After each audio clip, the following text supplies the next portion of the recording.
Hey, Brandon. Yes. It's us back here at Radio Nation. We apologize for the problematic internet connection there, but now we got a hold of you, and hopefully we can hear you. You can hear us quite clearly, and we can hear you quite clearly. You can hear me? Yeah, we can. We're all good. Good? Alright, cool.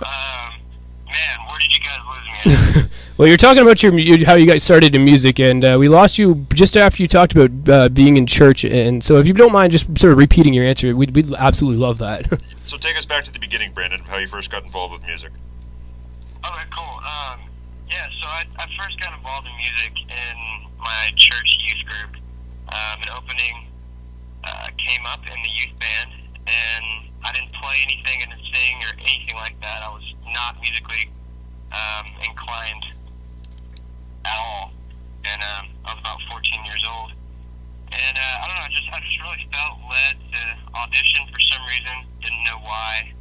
I ended up, going to the audition and just grabbed a microphone and sang a song right after someone else. And that ended up leading to a position on the youth team. And from then on, I just fell in love with music and just had a passion for it. And over the last year or so, I've really defined my sound, and I have a really great team behind me that really helped me and helped guide me and kind of teach me about the business and all the ins and outs, and I'm very grateful for them. And we just kind of really analyzed all of the songs that I've been writing, and all of them have like a message behind them. They all have a story. And if you know anything about country music, it's all about the story. That's the heart and soul of country music. And so we just started to kind of take my songs and kind of build that sound of country music and really get into the heart of country music. And it's been about a year or so, and things have been really going great. We've seen so many great opportunities come through it, and I think we've nailed it on the head as far as what my sound is as an artist. Now, Brandon, you graduated from high school at the age of 15. What was that like? That must have been pretty cool. Sorry? You graduated from high school at the age of 15, so you could get an early start on your music career. How were you able to do that? Yeah, I have a creative mind, and I know anyone else that has a creative mind knows that school and being confined to like time restrictions and that kind of thing is just like awful. It's just punishment, and that's pretty much how I felt with school. I hated it, all the math and all that stuff. It just drove me nuts. It's not that I was like dumb or anything. It was just I just couldn't handle it. I couldn't take it. I was like, I don't want to be doing this. Why do I need to know algebra? Why do I need to know how to mix this chemical and that chemical? What am I going to use this in my life? So, I had an opportunity to test out of a couple grades, and I ended up going that route, and I'm really thankful I did that. So I got the high school and everything out of the way at the age of 15, about two or 3 months before I turned 16. And then from there, just jumped straight into my local community college, and then from there I went through Berkeley College of Music and graduated there before I was 18. So just really wanted to get done with school. Yeah, no, I wanted to ask you, what was your experience like at Berkeley? What was it like at Berkeley? Yeah, it was really great. I had some really awesome professors that really got on like a personal level with me and really wanted to see me succeed. When I was in like community college, it was more of a high school kind of feel, and everybody was just there to get their credits and go home, and so were the teachers, honestly. They didn't really seem to care too much. They were just there to clock in and clock out. But my experience through Berkeley, the professors genuinely wanted you to succeed. They really wanted you to understand the ins and outs of songwriting and the technique and different things you can try to be better. And I really appreciated that aspect of it, and I really gained like so much information that I know I wouldn't have gotten anywhere else. And a lot of people have said like you can't learn songwriting through school, and you can't learn this or that. Like it's all application, and I think that's true. you do have to experience it to learn it, but you can really learn some amazing techniques and learn different ways to come about really absorbing everything when you're in that applied time. You know, when you're actually on the stage, you know, you have information and knowledge of how to receive all the stuff going around you to make the best of it. So, I mean, I've made some really great connections with professors. I literally, you can call me a nerd or whatever, but I play chess with friends with one of my professors on my phone. So we do that all the time, and but it's cool, man. Now, you've released a couple of albums, including your most recent one, which is Country Enough. Talk to me about the progression of from your first album to your most recent one, and where have you seen yourself grow as a musician? I'm sorry, can you repeat that? Yeah, absolutely. You've released 3 albums right now, and sorry about that, but yeah, you've released 3 albums right now, and I just wanted to get to know, like, where have you seen yourself grow the most as a musician, and what area and aspect have you really developed as a musician over those 3 albums? Oh man, I mean, if I could say everything, man, I would definitely say everything. You know, I've definitely grown as a songwriter. There's no doubt about that. But vocally, I would say I've grown a lot as well. And, you know, I did my first 2 albums with my cousin, and we just literally did that in a room upstairs at his house. And, you know, just doing that and learning from that, it was a really great experience. But then I did this most recent record in Nashville. It was just, you know, I was kind of ready. I kind of knew what to expect, even though it was way different. You know, you had the studio, the session musicians in there and everything. I still had the knowledge of, you know, how to sing into a mic, how to make a performance out of the song instead of just singing, making it a performance and letting that come through in the recordings.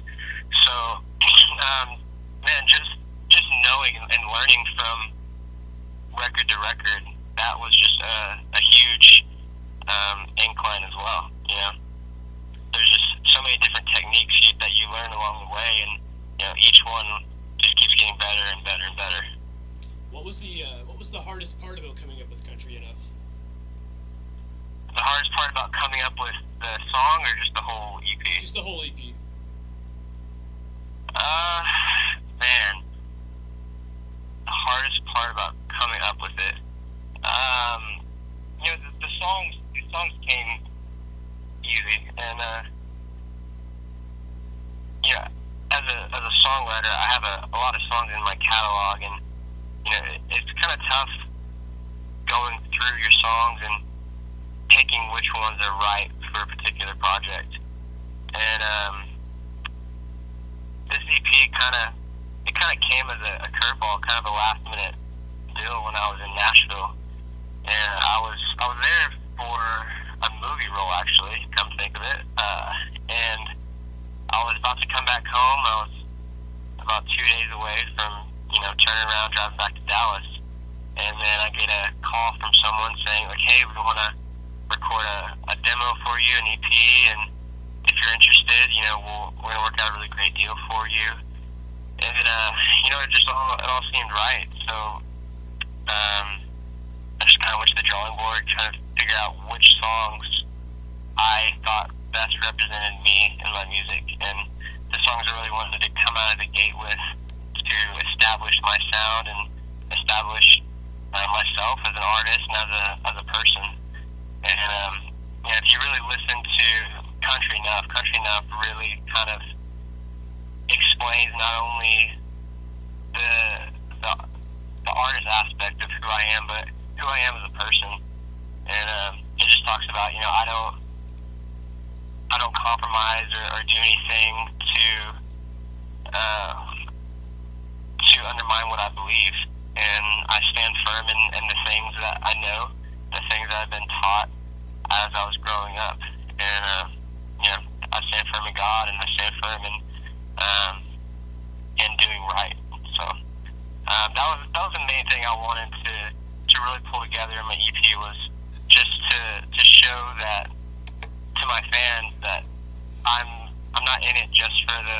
money and the fame. I'm in it to make a difference and to really just touch people with my music. You know, if they're in a bad mood, I hope that they can listen to my music and they can pull out a different feeling, a different emotion from them that's positive, and that will have an impact on their day and just, you know, brighten them up.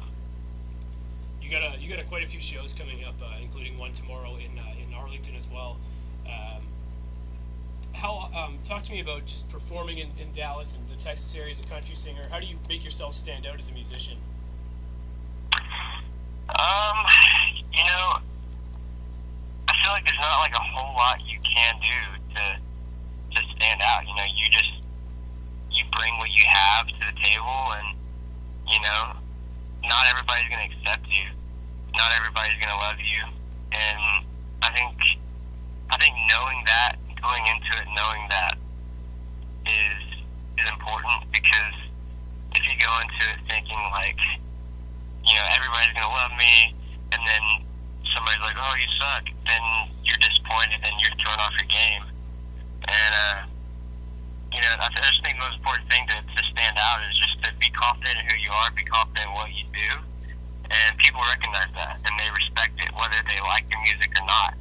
And that really, in my opinion, makes you stand out, because people see that you're doing what you're doing for a reason and you have a passion for it. And you know, that's something that can't be denied. Music can always be denied because, you know, everybody has their own preference and they have their own styles and certain things that they want to hear, and you're not going to please everybody. Final question for you tonight is this, and it comes from your fellow musician from the Texas area as well. It comes from Ashley Lissette, and that is, what artist would you like to open for most? Man, that is a great question, Ashley. Thank you for that one. You know, my two very favorite, all-time favorite singer-songwriters are John Mayer and Keith Urban. And the one that I would just die to open up for would definitely be Keith Urban.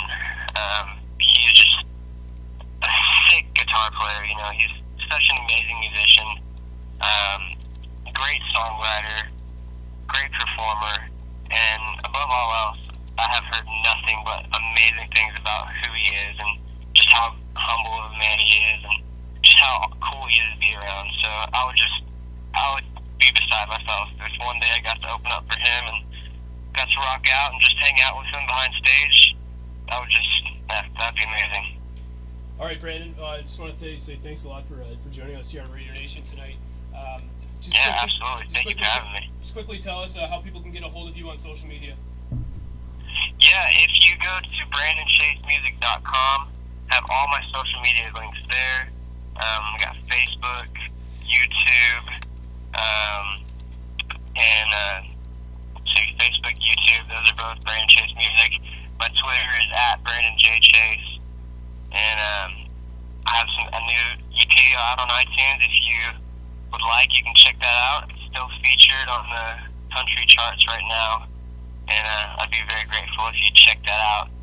Leave a 5-star review, all that good stuff. It'd be awesome to hear from you, hear some feedback, what you think about the new record and what you think about the music. And I'll definitely love to talk with you. All right, Brandon, thanks a lot for joining us tonight. Hey, thank you. And there you have it. There is Brandon Chase from Arlington, Texas, and we're going to be playing his song Lemonade Sunday coming up